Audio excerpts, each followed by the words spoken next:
Welcome to Unpacking with Jennifer. I'm your host, Jennifer Sattel. This is the podcast where we get real about all the things, from raising kids and managing family life to balancing work, endless activities, and somehow keeping your home organized through it all. As a mom and a professional home organizer, I know firsthand how overwhelming it can be. But here's the thing, organization isn't just about pretty containers and tidy shelves. It's about creating systems that work for your busy life, so you can spend more time enjoying your family and less time searching for lost shoes. Each week, we'll dive into everything from decluttering your home to simplifying your schedule, handling the chaos of kids' activities, and finding that elusive balance between work and family life. Because let's be honest, we are all trying to figure it out. So if you're ready to unpack the mess, both inside and out, let's jump into this week's episode. Welcome back to Jennifer's podcast. Don't forget to hit like and subscribe and follow so you can find out when the latest episode drops. As I always say, because I am so excited, as we know, when I have a guest, I do high kicks, and they're always very special people, and I'm very excited to talk to Samantha. So say hi, Samantha. Hi, friends. You prefer Sam. Samantha. But Mark calls you Sam. Yeah. See, I always think, should I be calling you Sam? But this whole time I just say Samantha. Yeah. And I also perfect. think of Olaf in Frozen when he says Samantha. Did you see Frozen? I still haven't seen it. That's okay, because I didn't watch Disney until Charlotte was around, and she was really into Frozen. But Olaf's the snowman, and man, he's cute. But he says Samantha, and I think of you every time. He's like, Samantha. I don't even know a Samantha. I also apparently have my own American Girl doll, which I've never actually seen in person. No, and you spent, that's like $150 for a doll without the clothes and the closet. That would get out of here. You're not missing out on the Samantha doll, but it sounds amazing. I bet she's beautiful. Fun fact, the name came from Bewitched. Samantha. Samantha, yes. I did watch Bewitched. You did not watch Bewitched because you're younger than I am, and I just It was aged on Nick myself. at Night, so... Oh, Nick at Night. Good old Nick at Night. Okay, so she's amazing for 100 reasons, maybe more, 1,000 reasons. I only know about 100 reasons, but I want to just briefly say before we start diving into conversation how we met. Pilates. The funny thing is, you came up to me and you said, is that your car outside? Because I have the little sticker on the back that says inisproperplace.com in case any of you forget what my organizing business is, which is amazing, by the way. And she Very said, amazing. is that your car? And, is that your car out there? What made you think that? Well, I think I saw you leave the car, and I was looking for an organizer. I had been on Yelp, and I actually had someone come over like the day before, and I didn't vibe with them so much, but I know I needed help in that area. So I noticed a sticker because I'm someone who just notices signs and stickers and resources. And then, so I came up to ask you because I'm like, I think I saw her walking to that car the other day. Oh, okay. I didn't miss that. Yeah. And then she comes up, she's like, you're not even believe this, but I was actually looking for an organizer. I'm like, what are the chances? I just felt like that was like, and I was taking a later class that day because normally I take the early classes. And anyways, it was just, I feel like it was meant to be. And she had a list of things that she needed help with, which was great. She finally realized, I need a little bit of help, and that's okay. And we'll talk about that in a second. But I also want to talk about when I came to your house first and did a consultation, right? Or did I just come? I sent you pictures and then you came like ready to Right, yeah, that's right. You sent me pictures. rearrange. Some people, I like doing the pictures because I actually can see all the stuff. And anyways, and when I first walked in, I met your husband right away. And what did I notice right away? That he's very tall? That he's the tallest human ever. He's a beanpole, too. I was like, Jesus. Mark and the giant beanstalk. I was saying, he's Mark and the beanstalk. I mean, seriously, he is tall. He's super, pretty thin. I feel like he's just a bean. And he just comes and he's hilarious, you guys. He's so fucking funny. But he was just all over the place. And I remember he was holding a bag of pretzels. Do you remember? I do. It was the size of a pillow. It was. And it I was the think he grocery outlet discount $2 bag of pretzels that I had to buy because it could feed like 40 people. Yes. And I remember he's like, hi. And he's talking, and he's holding this pillow. It's an actual pillow of pretzels. And he's like, Sam just got this for $2. And I'm like, wow, are you guys really pretzel fans? I'm like, I mean a little. I'll see you in 4 years. You probably still have them in the cupboard. No, I'm just kidding. That's what I remember. Like I just remember standing there laughing. I was like, who the has the pillow-sized thing of pretzels? I don't know. It was just the funniest thing. Okay, so tell me a little bit about yourself because I can talk the whole time. I have lived in Los Angeles my whole life. I'm a 4th generation Angeleno. And Mark and I started Good Box Organics in 2010. So we bring fruits and vegetables from local farms to families and raise money for schools at the same time. So eating healthy has been a big mission of mine for like the last 20 years. And I'm an artist and a mother, and I was recently diagnosed with ADHD, which makes everything make sense. And why I need you in my life, because cleaning and organizing and decluttering is not in my wheelhouse. No, and that's okay. But creating things is. I create a lot of things. She does. And I want to talk about the ADHD. You know that. I want to talk about that. But I want to tell you, she is, in my head, I am the craftiest person. I am an artist. I am a singer. I am a singer. It's not good, but I'm a singer. But in my head, I'm an artist. I'm a with the crafts and the glues and the things and the stuff. She is that person. She's that person. Every time I come over, there's something new, or there's a picture and I'm like, oh, and it's always on something weird. Well, not weird, bad, just weird. Like it'll be like on this beautiful rock she found in like the depths of the freaking sand of and she hung on to it, and then she painted this beautiful like mountain view. And I'm like, what the fuck? You painted that? Like in my head, I'm like thinking, where did you get that? I'm going to get one. And she's like, oh yeah, this is like a Tuesday and I just painted it. But I've had this rock for 20 years, and she has so many different things. Her house is a representation of her and her family, but also her creativity. When I really feel that you have your hand in everything.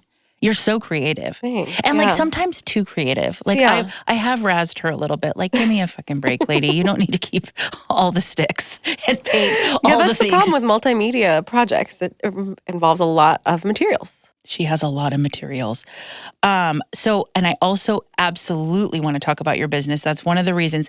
You guys, we all know of delivery. We know of all the different delivery things, fruits, vegetables, this place. And her house, all her decor, she finds the cutest shit. So she'll come in with like earrings with oranges, earrings with a bag of, right now she's wearing a bag of lemons on her ears, or she'll do like work parties, and the favors are like a bag that's like shaped like a snap pea. Wasn't it like a snap pea or something?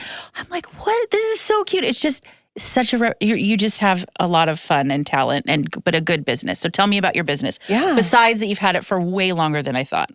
Yeah. And it's successful. Yeah. Thanks. Very successful.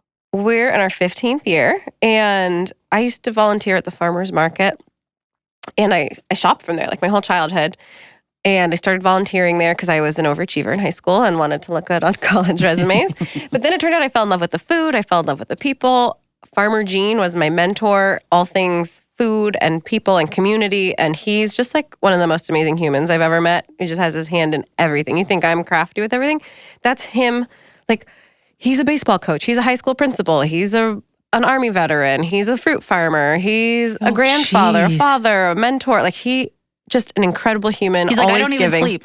He doesn't sleep. And he says, I don't work a day in my life because I do what I love. So, see, that's the best attitude to have when you're like, I love what I do. And I feel that you love what you do. I do. I mean, I'm sure there's days it's not where easy. Yeah, I'm sure there's days where you're like, I really like don't. Like last Monday when the car door fell off of a delivery van in the middle of the day. That was fun. There's fun things like that we get to endure. But yeah, so. Of course it did. Of course. And that was before Mercury retrograde officially started even. So. Wow. So farmer's market was amazing. Fell in love with the food. I was vegan at the time too. So like fruits and vegetables were my everything. But I didn't want to be one of those preacher people who was like, everyone needs to only eat fruits and vegetables. I want to just make it easy for people. And my dad's a preschool teacher for over 40 years. So cool. It's so rare to find men in that profession. And we, one summer, brought fruits as like a pilot program to a school. I brought flyers and was like, if you want some fruit for 3 weeks while the peaches and plums and apricots are ripe, sign up here and I'll bring it to your car when you pick your kid up on Monday. Oh, that's a good idea. Yeah. So we did that for 3 weeks. It was successful. And so I'm like, let's keep it going. And Mark and I did farmers markets every weekend and gathered all these foods and working with the farmers that I've been eating from like my whole life. And then we started with that preschool in West LA, and it grew. Somebody, graduated, went to elementary school and brought us to their elementary school and yada, yada. And we give 5% back to each school. So it's just such a win-win of that's the amazing. Families are eating well, the schools are making money, the farmers are having support year round and not depending on how good the weather was on the farmer's market day. It's like a consistent thing for everyone involved. Wonderful. And this year we'll actually be hitting a $300,000 milestone for donating back to the schools, which I'm super jazzed about. That's amazing. They need it too. They so need it. Anything is so helpful. But it's so good. You do all these great things. I feel like you just do all these great things with that program because everyone eats fruits and vegetables. They do. And I'm not vegan anymore. And I support people. Did you whatever tell people food, all the time you were vegan? Not at all. I'm not one of those. So that's the thing. I wanted to subversively be like, oh, look, extra fruit and more plants in your life. But I believe everyone should eat what feels good for their body. And in this current phase of life, I'm all about these easy time-saving hacks. Go make the Trader Joe's frozen pizza, but you can snip some fresh herbs on top from the box and feel really healthy. Or saute some spinach when you pour in your leftover curry, and suddenly your meal is twice as healthy. So there's so many ways as busy people who have too much on their plate that we can still make healthy choices and inspire our kids. I had Jasper in the kitchen with me yesterday, and I let him get really creative, and there were some interesting things that we made. But he ate so much food because he was involved in the process. We used the spiralizer to make zucchini noodles. Yeah. And then every piece that didn't fit in there, he just wanted to start eating. So here he's eating raw zucchini and cucumbers and carrots. And these are my dreams. All of them are coming true. I need to have you take Charlotte and do that because I don't know that you can spiral chicken nuggets with ranch. Maybe. I don't know. Maybe ranch could be the intermediary, right? Oh my gosh, that's actually really amazing. Synchronized broccoli swimming contest in the ranch sauce with the chicken competition. There we go. So how does the delivery work? I mean, I know how the delivery works. How does the delivery work for people because you can pick, right? A week, every other week, a month, once a month, whatever. Yeah, so most of our clients are weekly or every 2 weeks. Our website is goodbox.la. And so people choose a size. We have all fruit boxes because let's be real, if you're really busy, you don't have time to cook vegetables, or maybe you're getting already prepared meals or eating out, whatever. But we can deliver fruits that taste 500 times better than the supermarket stuff. 7,000 billion times better. So we have fruit boxes, we have fruits and veggies, and we serve all over the greater Los Angeles region, Pasadena to Thousand Oaks, down to LAX and up to the top of the valley. And so people choose their box, and then whatever is ripe and delicious and ready on the farm that week, we bring it to them. And we send an email. That's my favorite part, the email, because I send out recipes that are just super easy. Not like Bon Appetit, 90 ingredient recipes with 12 steps. It's how can I fit everything in one pot and make it taste good in 10 minutes? I know. So that's half the reason I don't use recipes. A lot of, you know what I mean? You look and you're like, I'm not even going to do that. I can't even follow recipes myself. I can make them, but I can't follow them. But that's why I try and keep them so simple. 2 to 5 ingredients and under 20 minutes. And I feel like a crusader. I've helped people discover that their kids will eat kale chips or eat persimmons or parsnips. Well, even at your house, because you have, she does all this, she gets all this different stuff that I've never seen before just because either she goes to these conferences where they do a food convention and just things that you would never see. And one day we were doing I was helping her with her pantry, and there was all this stuff, and I'm like, what the hell is this? What the hell is this? She's like, try it, because the name is disgusting, right? Or it looks disgusting, or it sounds disgusting. It's the most amazing chip. Mostly they were chips, I think. They were Himalayan something. Although you were scared of the mushroom jerky, which was pretty tasty. I couldn't even look at it. You guys, if you know me, I hate mushrooms and I hate mayonnaise, to the point where I rip my skin off. And she has all this cool stuff, and it's all packaged cute with fun colors. And I was like, what is this little, and I look and it says mushroom jerky. And I'm like, get the fuck out of here. And it looked terrible. It was a nightmare in a package. And she's like, it's amazing. And I was like, I'm going to believe you. I don't even want to smell it, Don't look need at to it. try that I just one. like threw it in the bin and I was like, and I'm done with that.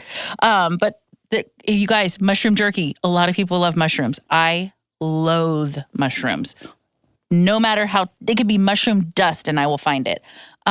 But yeah, you have some fun, I don't know, just fun stuff that I've never, like I've tried now because I see like just little snacks. It's mostly like the snacky stuff because, whatever. But some of the stuff is healthier, a healthier option. And I don't know. And with kids, there's some really great kids things that you put all the stuff. Anyways, all the stuff. Go ahead. And it sells it's so delicious, like the Flavor King Pluots right now that are purple and juicy. And I know we're trying to get Charlotte Pluots, to try all the plums that you had. There was like the little green plums and the little plums, and I mean we got it to her mouth, the purple one, the green one. She was like no, and she's like it's okay. I mean it's just as long as she's trying, like even just putting her mouth to it, it's the most stressful thing. You know what's fun to try? Maybe fruit kebabs, like. You cut it up or she cuts it up, but then she can like string them on just like a necklace beading, but on a stick. And whether she actually eats it or not, she might just like enjoy do some taste tests as she's And she really likes her strawberries. Oh, good. She likes the strawberries. I mean, you didn't grow them, but it's great. But I'm trying so hard because it's so frustrating. I mean, Jasper's better. He was bad with eating, right? Or no? No, I got really lucky. He's a good eater. He's still a toddler or was a toddler and is now a little kid. So he's still a toddler. He does the like, I used to like that, but I don't like that anymore. My taste changed, Mom. And so he's been saying that a lot more lately. He's very sophisticated with his responses. How old is Jasper? He's going to be 5 in October. Yes. And you have a few hiccups, struggles with him. He is amazing, and he's also hard. He's on the spectrum, and pretty severe ADHD, and he's brilliant. He's like outsmarted me multiple times already. And like starting at age 2, he found loopholes or like arguments to get his way that just blew me away. So I'm in for a real treat when he's a teen because he's already smarter than me in a lot of ways. But because of his like sensory needs and all over the placeness, it is a lot of work and mental energy to like help keep things reined in and I have to think 3 steps ahead so that I can help prepare him and prepare the space and like keep things moving along, because otherwise there's just a lot of like explosive emotional happenings. I know that's really challenging. I feel for you on all the things, but what I really feel for you with him is the sleep. Yeah. I feel that I would cry all the time. He's never been a good sleeper. We're actually, knock on wood, like the best we've ever been because I hired a sleep coach finally. Oh, you told me this is like the second or third round of sleep coaching that we've done because just to paint a picture for you, he is like the bottom of the bell curve as a sleeper. So he has low sleep needs. Most kids his age sleep like 10 or 12 or 13 hours, and he's cool with like 7 to 9. And even when we did sleep training when he was a few months old, he never got past sleeping in past 5 a.m. Like that was the latest ever. And that was a good day. And so even recently he went through another bout where he was like waking up at 3:30 or 4:30 a.m. again. I was like, okay, I'm putting money into this problem because Mama's going to die. I need to improve my health by sleeping 8 hours. My sleep, is it? I do need more than you, sweetheart. Yes. Yeah. When you were telling me the last couple of visits at your house and you were telling me, oh my God, he's been waking up like 3:34. I was like wanted to cry for you because, the other thing too is, and we'll go into the organizing part of our help, but she would have all these jackets like in the hall closet. And I'm like, dude, it's summer. Like, what are we doing? She's like, remember, he gets up really early and I have to like get some energy out. And you guys we go on walks as soon as the sun rises. So like 6 a.m. So it's out. a little, chilly. So they'd have all these jackets. And I was like, oh my God, I didn't even think of that. And I didn't think about getting out of the house. But because he has this energy, he's ready to rock. He wakes up ready to like put on a production. Yeah, he does. Some people need their coffee. They lounge in bed. David. Some kids even like talk to their stuffies or just kind of like wake up slow. Yeah. He wakes up like a tornado, ready to go. And that's exhausting. And so, the sleep coach has been working. We've made improvements and we're up to like 6 a.m. most days, like 5:30 to 6. So 6 is that's more humane. That's like doable. It's not ideal, but it's doable. It's doable. 3:30? No. The roosters are fucking still sleeping. They are. Yeah, we had chickens for a decade. So is it a lady? Yeah. And does she Brittany. come and stay the... It's virtual.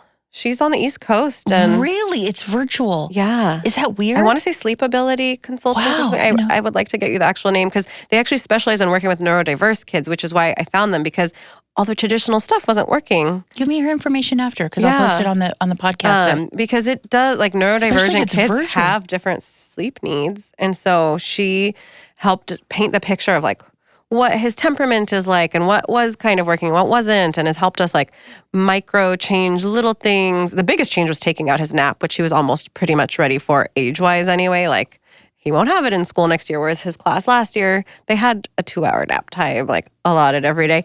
But taking away the nap was a big piece, and then adjusting our bedtime routine, adding daylight therapy in. So like every day at 6 a.m., we turn a UV light on for a little bit so that he can... his circadian rhythm can start to realize that morning is 6 and not 3. And not 3. God, to 3 o'clock. And how to address the behavior. So when he does wake up before the light turns green, like how are we dealing with that? And having a united front with my husband and I, like is that she's hard? helping all of that. Is that hard to be parent? You know what's so hard is that he's so freaking cute and he knows how to pull the string. So he's like, Daddy, I just want to be with you. I'd really love to snuggle with you right now. Can I please? And like, how can you say no to that adorable? Damn it. And the cute eyes. Puppy and the dog cute, eyes. And he's so cute and he's so cute. Yeah. I know it's the eyes. And it's funny because David gets suckered into Charlotte's eyes too. He'll tell me, he's like, I'm like, why'd you buy her that? Like as an example. And then he's like, she looked at me with the eyes. And I was like, I look at you with eyes. Nothing happens. Zero, nothing, yeah. Nada. But no, I can understand. But I mean, and so you and Mark are on the same page. Like you guys. Yeah.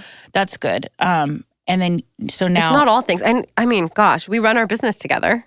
I know they and we're married, and we have a kid on the spectrum. So happy. Like it's a lot to manage. And every time I see them, they're so cute. Well, you're sweet. Her and her husband are so freaking cute. I'm just we work on it, and we balance each other. We're like yin yang, like our taste buds, complete opposite.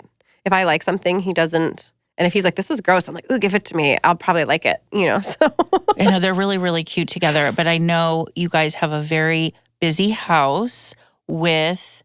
So you have ADHD. Yeah. Your son. Yeah.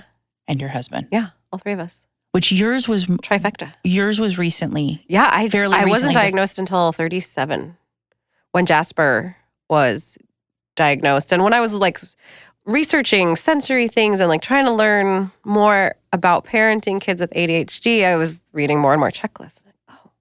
Every one of these applies to me. Shit. I'll never forget, I listened to this amazing podcast by Attitudes, which is a magazine, an organization that has some really cutting edge research on ADHD. And it was an episode about marriage and about being married to someone with ADHD and like kind of the imbalance or what's asked of the more neurotypical person in order to accept the challenges of their ADHD partner.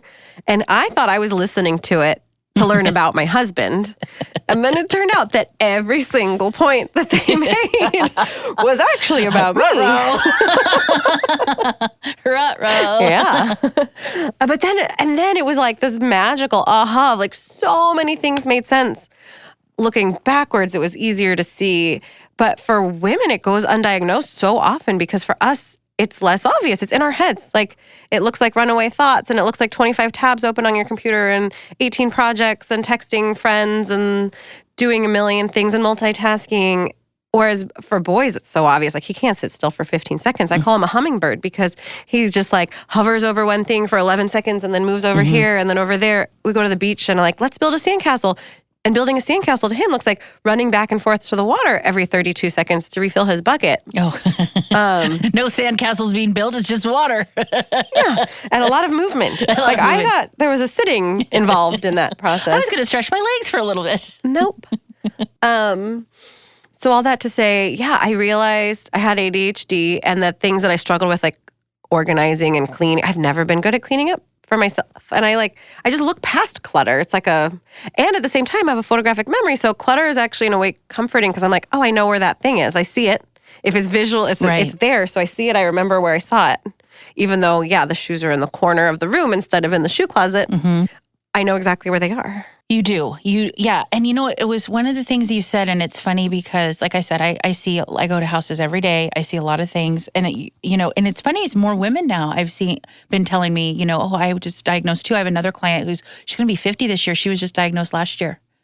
And she was, and which, whatever, but she's like, now it makes sense. It wasn't making sense. You know what I mean? Like she just felt like she was just like, I just can't wrap my brain around certain things, or, everything was little, like I would do a little bit, then a little bit. She goes, and I just didn't think about it. She's like, she had a million other things she was working on too. So she just kind of brushed it aside. And then they finally said, no, you have it. And she's like, well, shit. Yeah. I wish I would have known that. Overcompensated with perfectionism and burnout. Like I did it all. Instead, I wasn't the procrastinator type of ADHD. I was like the impulsive, get it done. If I think of an idea, I do it kind. Like right then. Right then, which meant like working 65 hours a week and like still working at 8 p.m. And, if I had some idea, it felt like this pressure, I have to get it done. And until it's done, I can't settle. Whereas now I'm learning to like notice that for what it is and add more space to it. But I tackled it with perfectionism. So once I had a kid, like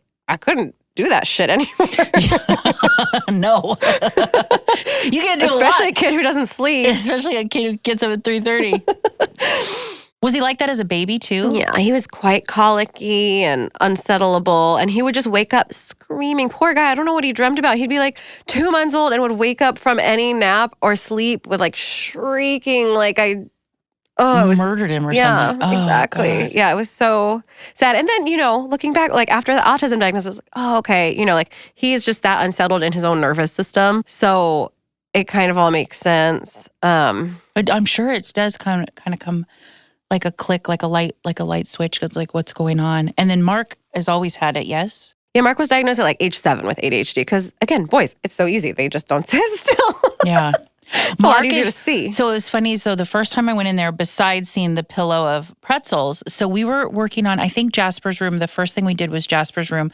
And they had some of, Samantha and Mark had some of their stuff, some of their memories, some of their, books, and just some stuff that needed to be kind of pared down or moved. So Jasper had a little bit more space, I think was the initial thing. I could be wrong. But anyways, I realized fairly quickly with Mark, he knows that something needs to be done, but he does not want to do it with me there. And he wants to do it on his own time. Because at first we're like, okay, just go through, let's just go through this and let's just go through that. Because I do that with you. You and I we will sit down on the floor together and we'll just, knock it out. And I realized really quick, I would say within the first hour, I was like, okay. And then we were going to do this one project together, like out in their backyard. They have this really cool, and Mark is because he's all over the place, he is so uber talented. I mean, besides that you guys work together, he has, the garage was converted to like a gem.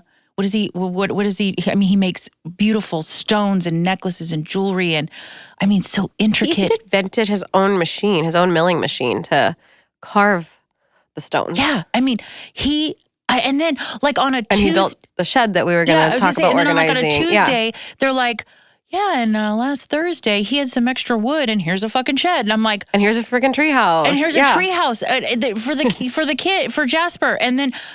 but the shed, it wasn't finky. It wasn't like you sneeze. This thing was legit. And he's like, I just had some extra wood over there in the pile. And they used to have chickens, now they don't. But they have this amazing backyard, which we'll talk about in a second. But and he's like, yeah, I just did that. And I'm thinking, huh? I wanted you to go through books. He couldn't do that, but he builds this amazing. But he does it on his own time, and I realized that. And so it's not even he does it. This is for Mark. Done.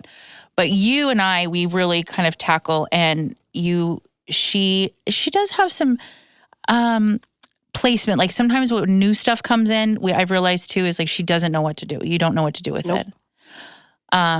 And it's been a very interesting, I love it. I ask her questions because I'm a sponge and I like to understand because I do see it a lot, but I don't understand it. So sometimes I ask like, how are you thinking? Or what is this pause? Like, why did we, certain things that you just set stuff down. And she's like, well, I didn't know where it went.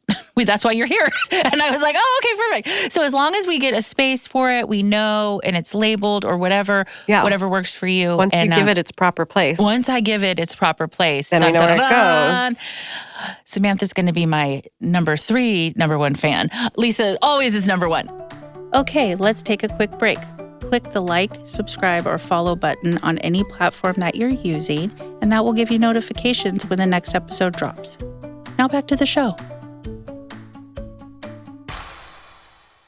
It's challenging, I'm sure, with Jasper and energy and lack of sleep and your own business. And I think that you're not alone. You know what I mean? And that's the thing is I'm seeing it. I'm one person going to people's houses, and I've seen a lot in the last couple of years, a big difference, a big shift too, with a lot more women saying it, which before it always, I feel like it's a little more, I don't want to say always boys. It's not, they're not always on the spectrum. Everybody is, but I feel like you see it more. Like, oh. Yeah, they're finally doing research with women subjects and learning what the different expressions of it look like. Because for us, it would have just been written off as anxiety or as keeping up with Jane or whatever. Crazy. Yeah, quirky. Yeah, she's kind of crazy and quirky.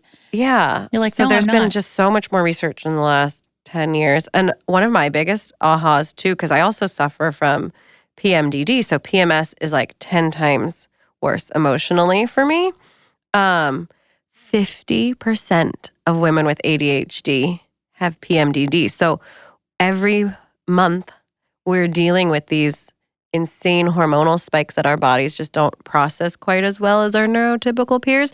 But nobody told me this. Like, had I known this when I was a teenager and could have been on top of this game this whole time, it would have been so transformative. Because instead I'm like, oh no, I'm depressed. Oh no, I feel fat. Oh no, life's so hard. What is wrong?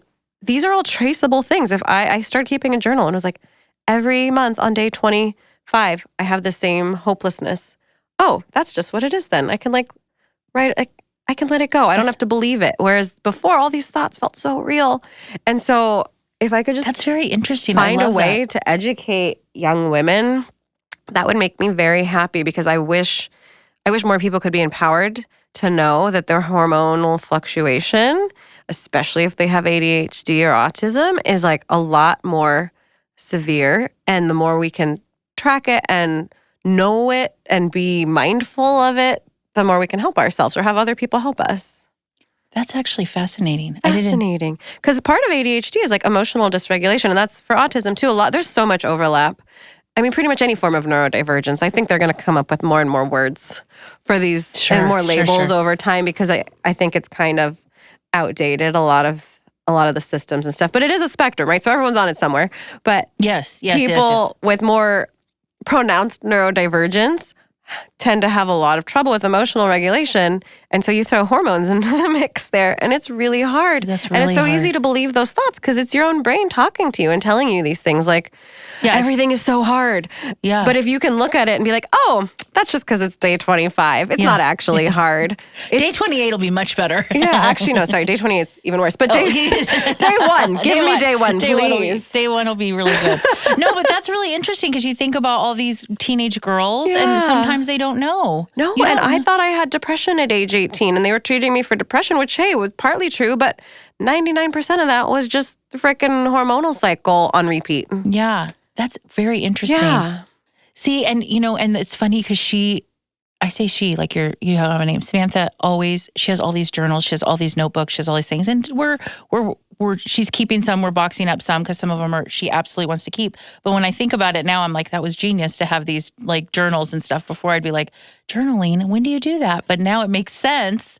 I don't know. I didn't do it. I want a journal. I just never do. I love it. I know. Great. A lot of people say it's thoughts all the way kind of flushed out because otherwise it's easy to like perseverate and keep things in my head. Your sister, does she have? Yeah, she hasn't gotten any formal diagnoses, but she's, I think, she probably has ADHD. I think everyone in my family does. My dad and my grandpa also. Your dad really being a preschool teacher? I mean, it's perfect. It is perfect. He doesn't have to sit still. He doesn't. Are you kidding me? He doesn't know how to sit still. It's great. And my grandpa, it's so obvious. He gets like so overwhelmed trying to like clean a room or organize his pantry or something. Like he for sure has like executive functioning challenges. But he's also amazing and became a gym rat at age 85, which is, I think, really inspiring. Oh my gosh. I love it. And my sister actually works with special ed and helps connect kids with resources so that they can learn in a way that supports them. And she's really cognizant of how much potential there is to support learners in new ways, because our special ed system is so outdated, and it's kind of like Band-Aids over the problem. Oh, yeah. And there's more and more and more kids. I mean, some schools now are like 50% of kids with IEPs. So like at what point does the system need to change so that we can support learners where they're at? Yeah. One of my clients, her son has the IEP as the assistant, or what is it? Like a shadow? Like a shadow, yeah. More so a couple years ago. And then there was a period of time where like they just were there. They weren't really interacting or something. She was telling me something where she's like, I don't understand. They need the assistant there or the shadow there to make sure he's doing everything. And they're not even like really involved. And I'm like, she was like, well, why are they there? It's like just he was going to a public school at the time, but offered that service or something. I don't remember all the details, and I could be but she's like, well, why is he here then? Or this shadow, if he's still on his own, like he's on his own, they're not really guiding him. So why is this person just standing there? I think it was because that classroom had to have somebody standing there with him. It's like a safety thing. Yeah, like more of a safety thing. And I'm like, but he is, it doesn't need to be, his hand doesn't need to be held, obviously, but it's like, be there, do something, help him. So I mean, I don't know how the system works, but I feel like if it's just a body, that's not really helping. And so, I mean, I don't know. I'm not very privy to all this stuff, but I see it so much. I really should educate. It's like a part-time job navigating all the resources. There's some amazing resources out there, but it is legitimately a part-time job connecting all the dots too. Because it's like one agency will be like, talk to those people. Then the school district's like, you need to do that. And so it's just kind of like a wild goose chase. But if you stay on top of it, then you could get your kids' needs met. And it's you've worth learned it. A lot. I've learned a ton. Yeah. You've learned a ton that you can also, help people with. Because again, this is not something that's, one of the best resources I came across is this website called Undivided. I think it's undivided.io. And they kind of help connect the dots between all the different state resources and national resources and school district stuff. And there's an entry level, like free part of the website. And then there's paid options where you can have like a one-on-one coach essentially who helps you move through all the different steps. Yeah, because you've had to learn this. Again, when you have a kid, right? We have a kid, we read the what to expect when you're not expecting, and then first year, and then kablooey, right? Everything goes, slightly different and there's books, to help you. But there's not, like, you don't know what you're getting. You don't know what you're walking into. And you also, reading a book and then being there and seeing, for instance, the way Jasper was sleeping. I mean, you were probably beating your head against a wall and you're reading and you're like, okay, I'm trying to do this stuff, but it's not correlating with I followed every tip in every sleep book. And I can't leave him unsupervised because he has a tendency to make like really crazy choices or not use his body in safe ways. Like, it's really funny to put a t-shirt or a pillowcase over your head and not be able to see and run around. Things like that. So breathing is very underrated. Even if he's up at 3 a.m., I can't just let him be up by himself. People are like, oh, well, just, you sleep till 6 or 7. He's fine. Like, actually, no, that wouldn't be safe at my house. No. And you wouldn't sleep because you'd be so worried about it. Yeah. No. Yeah, you have to be with him. But sometimes life throws you this curveball and like you're like, there's no friggin' book for this. No. Now there is, like, once you got the idea, but in the beginning you were just like... Right, once I learned the term sensory processing disorder, a lot clicked into place. But it took a lot to get there. It took multiple professionals. And, his first pediatrician said, oh, you've got nothing to worry about. Headbanging's totally normal. not talking a lot at this age is totally normal. But then I have a friend who's a speech therapist who's like, yeah, you should go to the regional center and just get an evaluation and they'll give you free speech support. It's worth it. And then they also gave us a child development services person who wound up like unlocking the door by giving us this sensory processing disorder arena to look into. And sure enough, that just kind of described why he's having so many problems, what kind of resources he needs, but then trying to get the right amount of occupational therapy and everything. It's definitely just a journey. And that's where the disconnect is. So if that, your doctor back then, right? Mm-hmm. Well, everything's fine. And it just so happened you knew somebody or you asked a question and then if I did nothing for 5 years, like he probably would hardly be talking now. Like as it is, his occupational therapist is really helping him with his letters and things. I don't know that he'd be able to write whenever they learn that in school if he didn't have an extra year or two of someone supporting him through challenging things. Yeah, and that's the sucky part of the system. Like you said, a lot of it is broken. But if you wouldn't have mentioned, because who do you go to? You go to your pediatrician. Yeah. Not to knock the pediatrician, but I'm just saying is sometimes there's probably a generic answer. Like, oh, he's fine, everything's fine. They do that, they do that. And then you're like, well, there's maybe a reason. Let's see. And you just happen to see that. So with all these people who their child or whatever, it's just kind of fascinating and sad that you don't have the tools that you need, fairly regular or fairly easy to get without you happen to know this person who said, wait, hold on, go here and then go here and then boom, now you have a solution or at least what it is. And that was with something that I think was fairly obvious. Whereas like we were talking about with girls, it's so much less obvious. A lot of it is more in like the social dynamics or the unhealthy thought processes that maybe they don't even say aloud to let people know that they need support with. Right. And so it's so much easier for girls to go undiagnosed. I don't know the actual ratio, but I want to say it's like 2-to-1 boys to girls or even more, 6-to-1 or something. Yeah. Like it's very disproportionate because a lot of the signs are so much more obvious. Yeah. With boys, but that's where like all this great research is coming into play now, and Attitudes Magazine and these and CHAD and these organizations that are like doing the groundwork to support all people with ADHD. Yeah. I think you should also, besides having your fruit business, I think you should be educating. Yeah. I think so. And all my free time. It sounds really fun. I know. But you really are a wealth of knowledge. Like you have, forget all the books she has, you guys, which I've color-coded 75 times and keeps telling her to get rid of some books. But it's fine. It's fine. Now we'll keep all the books. She's off the hook. But she's a wealth of knowledge. Just with everything. You just have that, and you've just educated yourself too, like just trying to figure all this out. And then now with you, and you have it, it's okay, but now you know what was going on. Yeah. Because I think I remember you briefly saying right after you had Jasper that you were like, I just thought it was like postpartum, like what was going on. Because it all sucks right after, like your thoughts, your mind, your emotions. Like I cried all the time. I cried because Charlotte wouldn't sleep at night and I was really tired, but there were other things and I would just cry and I'm just like, oh, and then they're like, well, that's kind of like part of postpartum. I'm like, oh, I didn't know that. I just was like, I didn't know. So yeah, and my postpartum was also during peak COVID, so that was a whole nother episode right there. You had the gosh, yeah. Explain that. Tell us 2 sentences. Tell us how it was to bring a baby into the world. Actually, though, I feel lucky because had he been as active as he is and like of school age, that would have been 20 times harder. Shout out to all the moms who did homeschooling or virtual schooling, whatever they want to call it, in 2020 and 2021. I don't know how I could have survived that with such an active child. And I know that there's moms who did that with more than one child even.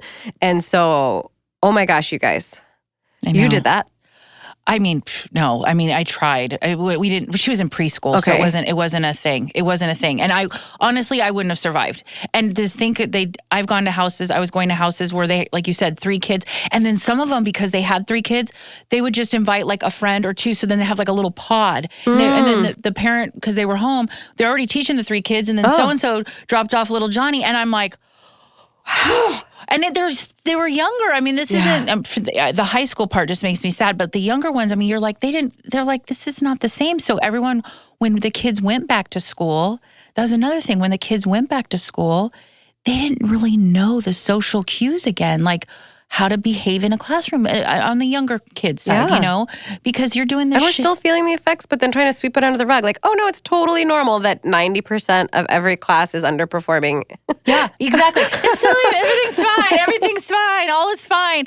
Yeah, it's just crazy. And last year, the year before, one of the mommies, who's definitely talks to the principal and the teachers a lot more than I do, but she was saying that most of the kids are about 2 years behind right now in their learning just because of that. And that's where, let's change the system. Let's hit pause. Let's catch people up or redefine what's needed.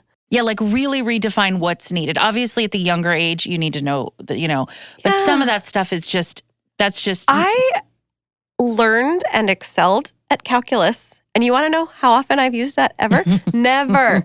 I used second and third grade math every day. I run a business. I've run a business for 15 years, and I do division, multiplication, subtraction, and addition. And maybe once or twice I've done some math to find a variable or something. But why are we pushing and pushing? I'd rather life skills classes and human kindness and compassion classes and meditation. How about tools that people can use in their life? Interpersonal skills. Life classes. Yes. A lot of kids, teenagers I know, they're, a little bit on the spectrum or maybe just on the spectrum. And, they're getting older and it's now what? They don't know what to do. I mean, one of my friends, her son is he's 16 and he has to ask what goes in the fridge and what doesn't. So when she, for a while when they were putting the groceries away, but he would put it to his cheek. This was a couple years ago. He'd put it to his cheek, and if it was cold, he knew it went in the fridge.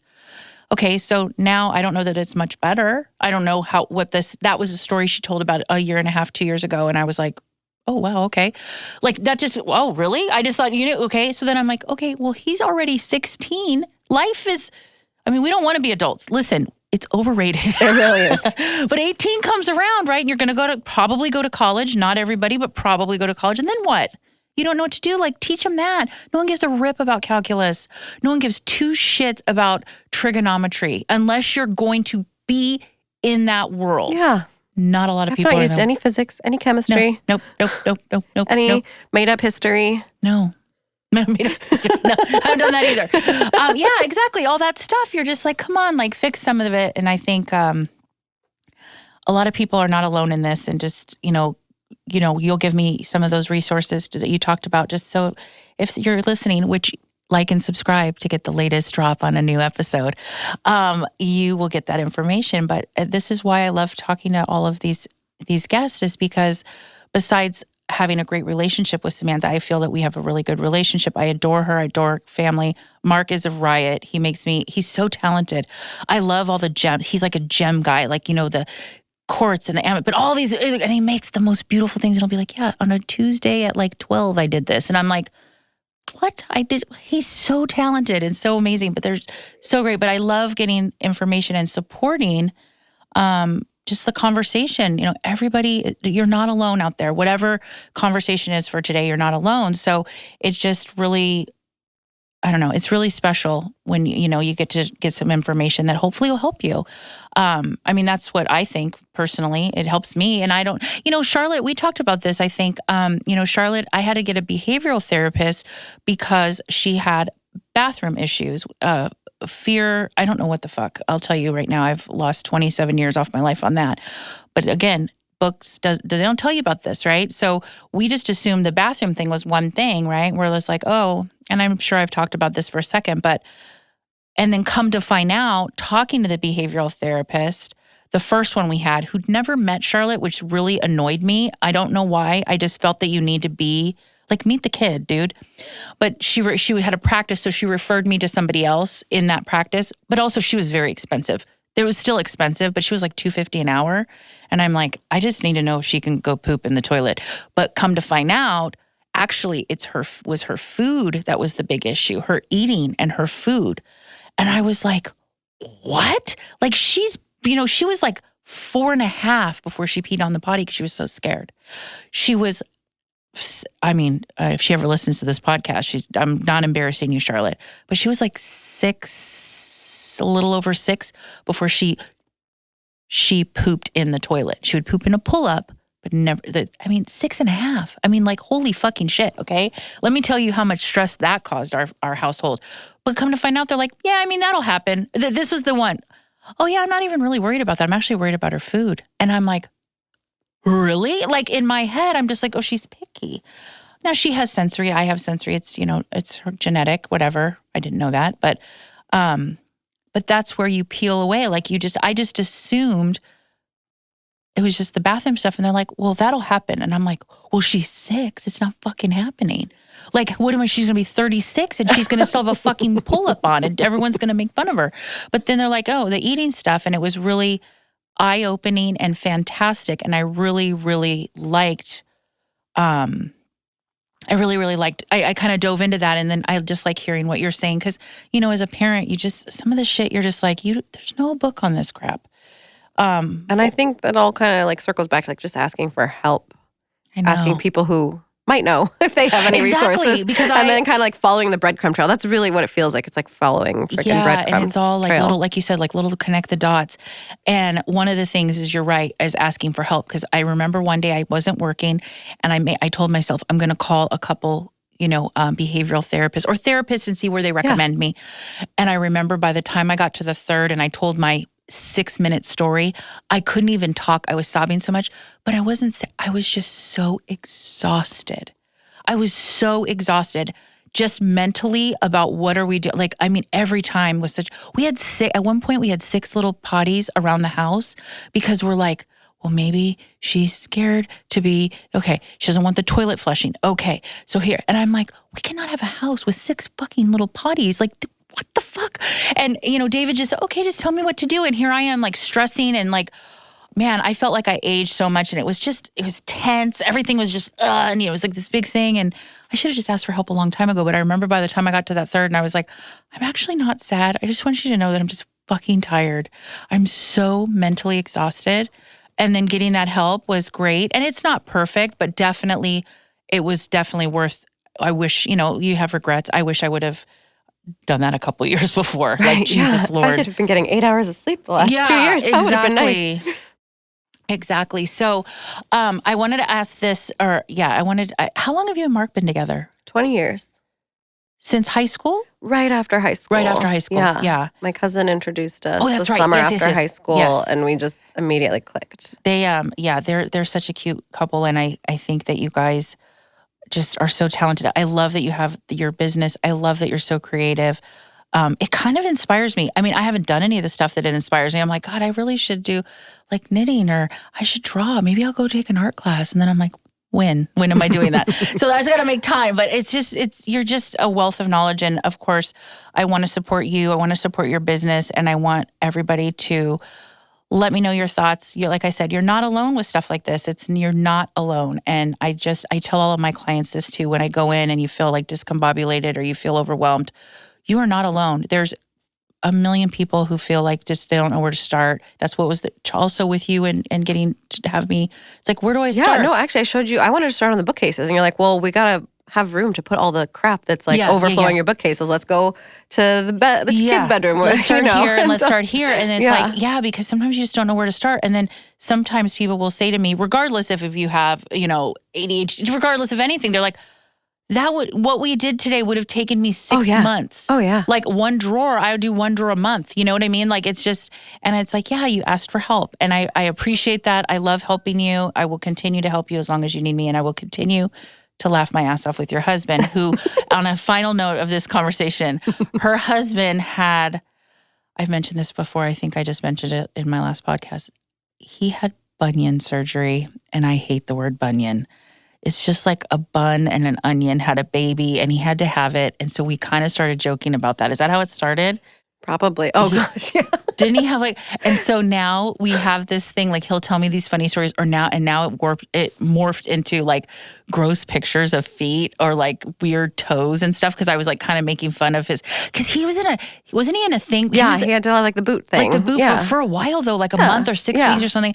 And I was like, how's your bunion? And the word bunion just is like, I get goosebumps just saying it.